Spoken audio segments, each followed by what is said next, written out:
Hi everyone, it's Kute here, giving you a shout out from Los Angeles. You know, it's often thought in our Western culture that showing feeling, showing vulnerability, showing emotion, showing feeling, is often a bad thing. That perhaps showing vulnerability or showing emotion is a sign of weakness. It's a sign that you're not, you don't have it together, that you're you're not a strong person, so to speak. But in reality, in our culture too, what's very dangerous is we often have gotten caught up in labeling our painful feelings that aren't good feelings, but they're bad feelings. We label these feelings as wrong, as bad. So, we end up creating a cycle where we're kind of constantly addicted to seeking pleasure and avoiding pain. Seeking pleasure and avoiding pain. And everything we do is really to avoid pain and seek pleasure. Now, I'm not saying there's anything wrong with pleasure,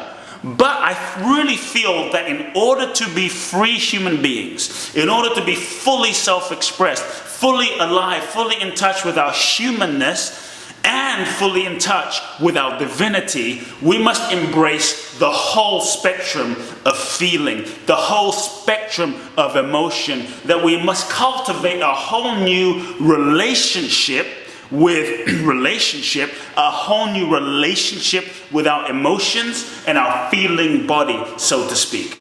You see, the way I see it, if you're simply caught up in a pursuit of doing and rearranging your life to get as much pleasure, chase as much pleasure, as much food, as much sex, as much coffee, as much, as many highs as possible, though the things that we often experience as pleasure in the external world are often so impermanent, they're often so fleeting, they don't last, that the chase of constant pleasure can become a sort of addiction. We get a quick high for a moment, we win something, we go on a date, we get a compliment, we skydive, we do something, we buy the new car, and we have a moment, we eat a great piece of cake, and we have a moment of pleasure.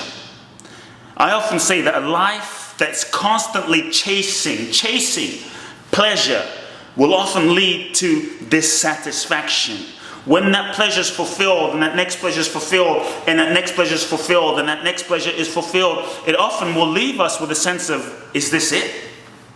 Is this it? At some point we might fulfill all our pleasure desires and reach a point of dissatisfaction, realizing that surely there must be something more.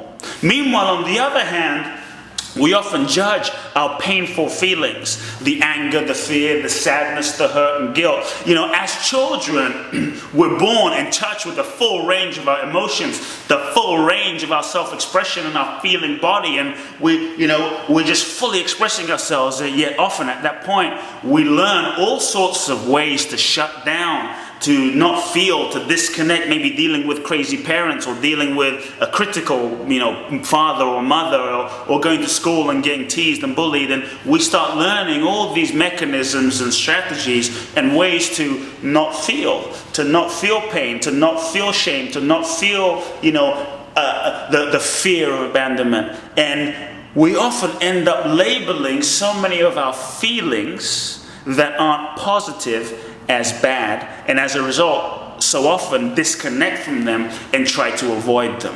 The feelings that you disconnect from and suppress will have you. The feelings that you don't experience and acknowledge will run you. What feelings and what emotions are you suppressing? What feelings and emotions are you disconnecting from? What feelings and emotions within yourself do you not even want to acknowledge for whatever the reason might be? So this is what I'd like to say. There's no such thing as a good feeling or as a bad feeling. In fact, there's just feelings. There's just sensation. There's just feelings. The labels we put on these create constriction or create opening. What we often think of as negative feelings, what we often think of as bad feelings, whether it's anger, whether it's sadness, whether it's a certain pain within our emotional body, is not bad. So suppressing them is really not the way to truly deal with them, experience them, release them, feel them, and find the gift in them. Every single emotion and feeling you have, every single feeling that you might not consider positive, there's so often a message inside of them. Your feelings aren't good or bad, but they are a signal.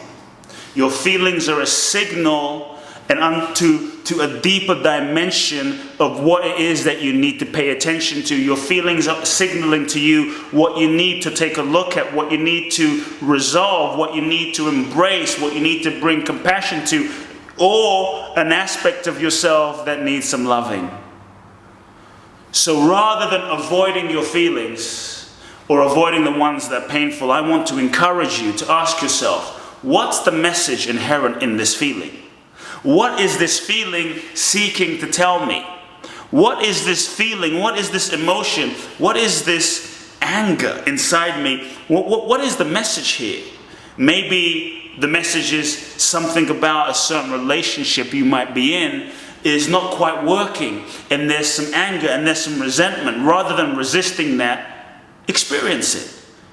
When you can fully be with your feeling and breathe through it and experience it with total awareness and not suppress it, you'll often find that once you acknowledge it, it often resolves. It often dissolves. It often melts away. You know, there's that famous quote, if you can feel it, you can heal it. Now, we're not talking about collapsing into and indulging in your negative feelings and just sort of wallowing in them, because Lord knows, right? Sometimes we've all been there. Sometimes we actually like wallowing in our negative, our negative feelings. It just feels so good because we get attention, we get validation, we get people to care about us.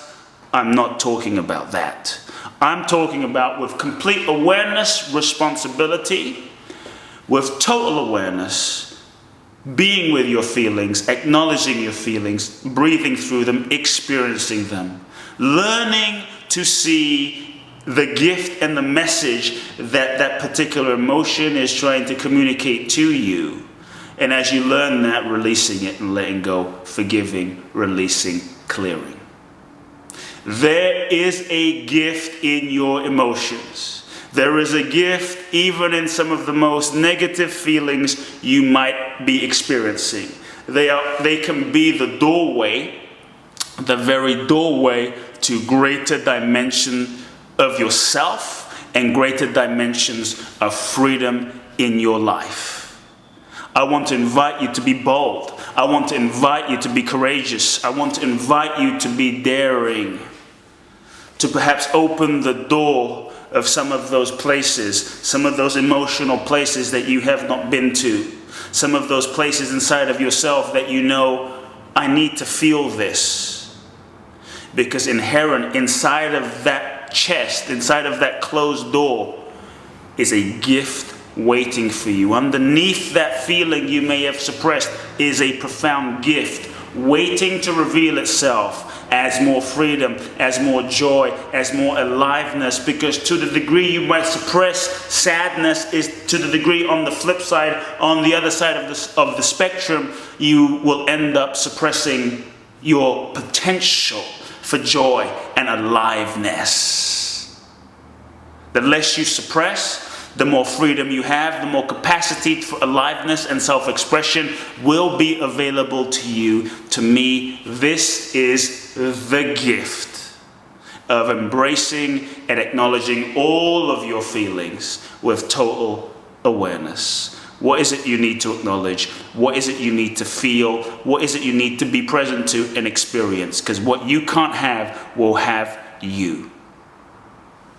Love now.